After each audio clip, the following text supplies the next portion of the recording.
Hey guys, lifting big to lose weight. Question is, does that sound like you and what you do in the gym? So we're talking about training today and all of this week, in fact. Particularly, we're going to be looking at compound lifts. Yes, lifting weights. Now, I have said this before, but I do feel the need to say it again, especially to my female viewers, that lifting weights is not going to make you big. It will do the complete opposite if done correctly.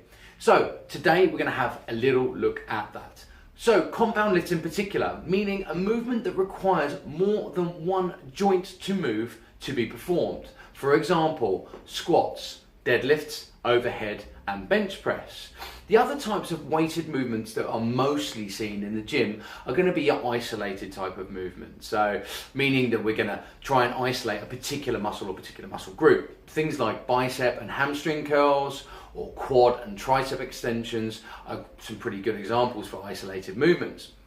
The major difference that I see between these movements, when looking in particular at a normal person, is going to be efficiency. So especially if you're looking to try and lose weight, performing a bicep curl isn't going to yield the same results for you if you compare it, say, to something like a deadlift or a squat. The reason behind this is pretty straightforward, actually, when you take the time to think about it. Performing a compound movement requires multiple muscles to be in use. Therefore, more energy is required to complete said movement. Meaning, very simply, much more bang for your buck. And the buck this time is going to be the effort that you put in the gym.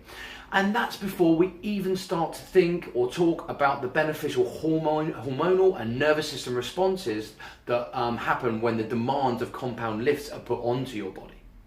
So, next time you go into the gym, I want you to ask yourself, how many compound lifts are in my program? Is what I'm doing giving me the most gain for my time and effort that I'm spending in the gym?